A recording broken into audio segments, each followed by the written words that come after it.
നമസ്കാരം. വാർത്തകൾ വായിക്കുന്നത് ദീപു എസ് എൽ.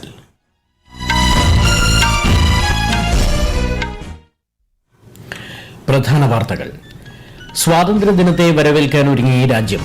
79ാമത് സ്വാതന്ത്ര്യദിനം ആഘോഷിക്കുമ്പോൾ രാജ്യം ആത്മനിർഭർ ഭാരത് എന്ന പാതയിൽ ആത്മവിശ്വാസത്തോടെ സഞ്ചരിക്കുകയാണെന്ന് രാഷ്ട്രപതി ദ്രൌപദി മുർമു. സ്വാതന്ത്ര്യദിനമായ നാളെ രാവിലെ ന്യൂഡൽഹിയിലെ ചുവപ്പുകോട്ടയിൽ പ്രധാനമന്ത്രി നരേന്ദ്രമോദി ദേശീയ പതാക ഉയർത്തും. സ്വാതന്ത്ര്യദിനത്തിന്റെ ഭാഗമായി കേരളത്തിലും വിപുലമായ ആഘോഷ പരിപാടികൾ. മുഖ്യമന്ത്രി പിണറായി വിജയൻ തിരുവനന്തപുരം സെൻട്രൽ സ്റ്റേഡിയത്തിൽ ദേശീയ പതാക ഉയർത്തും. ഇന്ത്യയ്ക്കെതിരെ പാകിസ്ഥാൻ നടത്തുന്ന വിദ്വേഷ പരാമർശങ്ങൾക്ക് ശക്തമായ താക്കീത് നൽകി ഇന്ത്യ.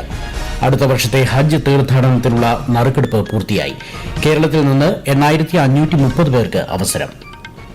ജമ്മുകശ്മീരിലെ കിഷ്ത്വാർ ജില്ലയിൽ പദ്ദാർ മേഖലയിലെ മേഘവിസ്ഫോടനത്തിൽ 10 പേർ മരിച്ചു. വാർത്തകൾ വിശദമായി. സ്വാതന്ത്ര്യദിനത്തെ വരവേൽക്കുവാനൊരുങ്ങി രാജ്യം. 79ാം സ്വാതന്ത്ര്യദിനം ആഘോഷിക്കുമ്പോൾ രാജ്യം ആത്മനിർഭർ ഭാരത് എന്ന പാതയിൽ ആത്മവിശ്വാസത്തോടെ സഞ്ചരിക്കുകയാണെന്ന് രാഷ്ട്രപതി ദ്രൌപദി മുർമു. സ്വാതന്ത്ര്യദിനത്തിന് മുന്നോടിയായി രാഷ്ട്രത്തെ അഭിസംബോധന ചെയ്യുകയായിരുന്നു രാഷ്ട്രപതി. हमारे संविधान में ऐसे 4 मूल्यों का उल्लेख है जो हमारे लोकतंत्र को सुदृढ़ बनाए रखने वाले 4 स्तंभ है. ये मूल्य है न्याय, स्वतंत्रता, समता और बंधुता.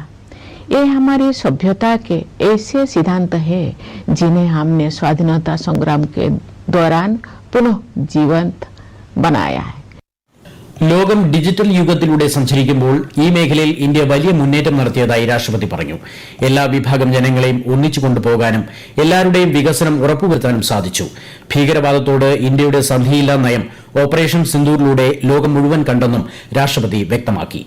രാജ്യം സ്വാതന്ത്ര്യത്തിന്റെ അമൃത് കാലത്തിലൂടെയാണ് സഞ്ചരിക്കുന്നത്. ലോകത്തെ 3ാമത്തെ വലിയ സമ്പദ് വ്യവസ്ഥയായി ഇന്ത്യ മാറുകയാണെന്നും രാഷ്ട്രപതി പറഞ്ഞു. സ്വാതന്ത്ര്യദിനമായ നാളെ രാവിലെ ന്യൂഡൽഹിയിലെ ചുവപ്പുകോട്ടയിൽ പ്രധാനമന്ത്രി നരേന്ദ്രമോദി ദേശീയ പതാക ഉയർത്തും. തുടർന്ന് അദ്ദേഹം രാഷ്ട്രത്തെ അഭിസംബോധന ചെയ്യും. 2047ഓടെ വികസിത ഭാരതം എന്ന ലക്ഷ്യം മുൻനിർത്തി നവഭാരതം എന്ന പ്രമേയത്തിലാണ് ഈ വർഷത്തെ സ്വാതന്ത്ര്യദിനാഘോഷങ്ങൾ. ഓപ്പറേഷൻ സിന്ദൂറിന്റെ വിജയത്തിനും ആഘോഷ പരിപാടികളിലും പ്രത്യേക പ്രാധാന്യം നൽകും. സംസ്ഥാനങ്ങളിൽ നിന്നുള്ള 210 പഞ്ചായത്ത് തല പ്രതിനിധികൾ ന്യൂഡൽഹിയിലെ സ്വാതന്ത്ര്യദിനാഘോഷത്തിൽ ഇക്കുറി പ്രത്യേക അതിഥികളാവും. വിപുലമായ സുരക്ഷാ ക്രമീകരണങ്ങളാണ് സ്വാതന്ത്ര്യദിനത്തോട് അനുബന്ധിച്ച് രാജ്യത്ത് ഒരുക്കിയിട്ടുള്ളത്. കേരളത്തിലും സ്വാതന്ത്ര്യദിനത്തിന്റെ ഭാഗമായി വിപുലമായ ആഘോഷ പരിപാടികളാണ് നടക്കുന്നത്. രാജ്യപുരോഗതിക്കായി ഒരുമിച്ച് പ്രവർത്തിക്കണമെന്ന് സ്വാതന്ത്ര്യദിന സന്ദേശത്തിൽ ജനങ്ങളോട് ഗവർണർ രാജേന്ദ്ര വിശ്വനാഥ് ആർലേക്കർ ആഹ്വാനം ചെയ്തു. തിരുവനന്തപുരം സെൻട്രൽ സ്റ്റേഡിയത്തിൽ നാളെ രാവിലെ 9-ന് മുഖ്യമന്ത്രി പിണറായി വിജയൻ ദേശീയ പതാക ഉയർത്തും. വിവിധ സേനാ വിഭാഗങ്ങൾ പങ്കെടുക്കുന്ന പരേഡിൽ മുഖ്യമന്ത്രി അഭിവാദ്യം സ്വീകരിക്കും. തുടർന്ന് അദ്ദേഹം സ്വാതന്ത്ര്യദിന സന്ദേശം നൽകും. വിശിഷ്ട സേവനത്തിലുള്ള രാഷ്ട്രപതിയുടെ പോലീസ് മെഡലുകൾ, ഫയർ സർവീസ് മെഡലുകൾ, കറക്ഷണൽ സർവീസ് മെഡലുകൾ, ജീവൻ രക്ഷാ പതക്കങ്ങൾ എന്നിവ മുഖ്യമന്ത്രി ചടങ്ങിൽ സമ്മാനിക്കും. സംസ്ഥാനത്തെ വിവിധ ജില്ലകളിൽ നാളെ നടക്കുന്ന സ്വാതന്ത്ര്യദിനാഘോഷ പരിപാടികളിൽ മന്ത്രിമാർ ദേശീയ പതാക ഉയർത്തും. ആഘോഷങ്ങളിലുടനീളം ഇക്കുറി ഹരിത പ്രോട്ടോകോൾ പാലിക്കാൻ നിർദ്ദേശമുണ്ട്. പ്രധാനമന്ത്രി വികാസ് പദ്ധതി പ്രകാരം പരിശീലനം നേടിയ സിഖ് യുവാക്കൾ നാളെ ചുവപ്പുകോട്ടയിൽ സ്വാതന്ത്ര്യദിന ചടങ്ങിൽ വിശിഷ്ട അതിഥികളായി പങ്കെടുക്കുമെന്ന് കേന്ദ്രമന്ത്രി കിരൺ റിജിജു. സ്വാതന്ത്ര്യദിന ചടങ്ങിലേക്ക് യുവാക്കളെ പ്രത്യേക അതിഥികളായി അയക്കുന്നത് ഇതാദ്യമാണെന്ന് അദ്ദേഹം പറഞ്ഞു. 31,000-ത്തിലധികം യുവാക്കൾക്ക് പരിശീലനം നൽകിയ ഡൽഹി സിഖ് ഗുരുദ്വാര മാനേജ്മെന്റ് കമ്മിറ്റിയെ ശ്രീ റിജിജു അഭിനന്ദിച്ചു.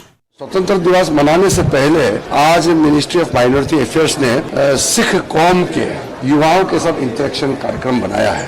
ये जो स्पेशल सिखों का युवाओं का आने का विशेष कार्यक्रम ये है, हमने एक स्किलिंग कार्यक्रम चलाया है. बच्चों ने आज बताया कि उनका जिंदगी में कितना बड़ा ये मौका मिला है और ये बच्चे कल स्वतंत्रता दिवस में प्रधानमंत्री जी का गेस्ट के रूप में वहाँ रेड फोर्ट जाएंगे और वहाँ भाषण भी सुनेंगे और आजादी का महोत्सव में मिलकर के सेलिब्रेट करेंगे. സ്വാതന്ത്ര്യദിന ചടങ്ങിൽ പങ്കെടുക്കാൻ SC/ST വിഭാഗത്തിൽ നിന്നുള്ള NSSH പദ്ധതിയിലെ 100 ഗുണഭോക്താക്കളെ പ്രത്യേക അതിഥികളായി ക്ഷണിച്ച് സർക്കാർ. 6 വടക്കുകിഴക്കൻ സംസ്ഥാനങ്ങളിൽ നിന്നും 6 കേന്ദ്രഭരണ പ്രദേശങ്ങളിൽ നിന്നുമുള്ള ഗുണഭോക്താക്കളാണ് പങ്കെടുക്കുന്നത്. 2016-ൽ പ്രധാനമന്ത്രി നരേന്ദ്രമോദിയാണ് NSSH പദ്ധതി ആരംഭിച്ചത്. രാജ്യരക്ഷാമന്ത്രി രാജ്നാഥ് സിംഗ് ആൻഡമാൻ നിക്കോബാർ ദ്വീപുകളിൽ നിന്നുള്ള ഹയർ സെക്കൻഡറി ഗോത്ര വിദ്യാർത്ഥികളുമായി സംവദിച്ചു. എല്ലാ വെല്ലുവിളികളെയും ആത്മവിശ്വാസത്തോടെയും ഭയമില്ലാതെയും നേരിടാനും ഇന്ത്യയെ ഏറ്റവും ശക്തമായ രാജ്യങ്ങളിൽ ഒന്നാക്കി മാറ്റുന്നതിന് സംഭാവന നൽകാനും രാജ്നാഥ് സിംഗ് വിദ്യാർത്ഥികളോട് ആവശ്യപ്പെട്ടു. ആൻഡമാൻ നിക്കോബാർ കമാൻഡ് സംഘടിപ്പിക്കുന്ന 7 ദിവസത്തെ പര്യടനമായ ആരോഹൺ ദ്വീപ് ടു ഡൽഹിയുടെ ഭാഗമായാണ് സംവാദം സംഘടിപ്പിച്ചത്. നാളെ ചുവപ്പുകോട്ടയിൽ നടക്കുന്ന സ്വാതന്ത്ര്യദിനാഘോഷത്തിൽ വിദ്യാർത്ഥികൾ പങ്കെടുക്കും. സ്വാതന്ത്ര്യദിനത്തോടനുബന്ധിച്ച് 233 പേർക്ക് ധീരതയ്ക്കുള്ള മെഡലും 99 പേർക്ക് വിശിഷ്ട സേവനത്തിലുള്ള രാഷ്ട്രപതിയുടെ മെഡലും 758 പേർക്ക് സ്തുത്യർഹ സേവനത്തിലുള്ള മെഡലും ലഭിച്ചു. കേരളത്തിൽ നിന്നും SP അജിത് വിജയൻ വിശിഷ്ട സേവനത്തിലുള്ള പോലീസ് മെഡൽ നേടി. സ്തുത്യർഹ സേവനത്തിലുള്ള പോലീസ് മെഡലുകൾക്ക് സംസ്ഥാനത്തു നിന്നുള്ള 10 ഉദ്യോഗസ്ഥർ അർഹരായി. സ്വാതന്ത്ര്യദിനാഘോഷങ്ങളോടനുബന്ധിച്ച് രാജ്യവ്യാപകമായി നടക്കുന്ന ഹർ ഘർ തിരംഗ പ്രചാരണ പരിപാടിക്ക് മികച്ച പ്രതികരണം. കേന്ദ്രമന്ത്രിമാർ ഉൾപ്പെടെയുള്ള പ്രമുഖർ വീടുകളിൽ ദേശീയ പതാക ഉയർത്തി ക്യാമ്പയിന്റെ ഭാഗമായി. ഹർ ഘർ തിരംഗയുടെ ഭാഗമായി റെയിൽവേ സുരക്ഷാ സേന തിരുവനന്തപുരത്ത് സംഘടിപ്പിച്ച ബൈക്ക് റാലിയിൽ 40-ലേറെ ജീവനക്കാർ അണിനിരന്നു. ഈ വാർത്തകൾ ആകാശവാണിയിൽ നിന്നും. ആകാശവാണി വാർത്തകളും വാർത്താ അധിഷ്ഠിത പരിപാടികളും all India radio news Thiruvananthapuram YouTube ചാനലിലും all India radio news Thiruvananthapuram Facebook പേജിലും AIR ന്യൂസ് _ ഇൻസ്റ്റഗ്രാം അക്കൌണ്ടിലും @AIR ന്യൂസ് _ TVM X ഹാൻഡിലും ലഭ്യമാണ്. ഈ വർഷത്തെ ഹജ്ജ് യാത്രയ്ക്ക് അർഹരായവരെ തെരഞ്ഞെടുക്കുന്നതിനുള്ള നറുക്കെടുപ്പ് മുംബൈയിലെ കേന്ദ്ര ഹജ്ജ് കമ്മിറ്റി ഓഫീസിൽ നടന്നു. കേരളത്തിൽ നിന്ന് 8530 പേർക്ക് അവസരമുണ്ട്. 65 വയസ്സോ അതിന് മുകളിലോ പ്രായമായവരുടെ വിഭാഗത്തിൽ അപേക്ഷ സമർപ്പിച്ച എല്ലാവരെയും തെരഞ്ഞെടുത്തു. ഇന്ത്യയ്ക്കെതിരെ പാകിസ്ഥാൻ നടത്തുന്ന വിദ്വേഷ പരാമർശങ്ങൾക്ക് ശക്തമായ താക്കീത് നൽകി ഇന്ത്യ. സ്വന്തം പരാജയങ്ങൾ മറച്ചുവെക്കാൻ ഇന്ത്യയ്ക്കെതിരെ നടത്തുന്ന കുപ്രചരണങ്ങൾ നിർത്തിയില്ലെങ്കിൽ പ്രത്യാഘാതങ്ങൾ ഉണ്ടാകുമെന്ന് വിദേശകാര്യ വക്താവ് രൺധീർ ജയ്സ്വാൾ വാർത്താ സമ്മേളനത്തിൽ പറഞ്ഞു. युद्ध भड़काने वाले और नफरत भरे बयानों के निरंतर सिलसिले पर रिपोर्टें देखी हैं। अपनी नाकामियों को छुपाने के लिए बार बार भारत विरोधी बयानबाजी को हवा देना पाकिस्तानी नेतृत्व का जाना माना तरीका है, जिससे आप भली भांति अवगत हैं। पाकिस्तान को सलाह देते हैं कि वह अपनी बयानबाजी में संयम रखे, क्योंकि जैसा कि अभी हाल ही में हमने देखा था और आप लोगों ने भी देखा था, किसी भी प्रकार के दुस्साहस का परिणाम दर्दनाक होगा.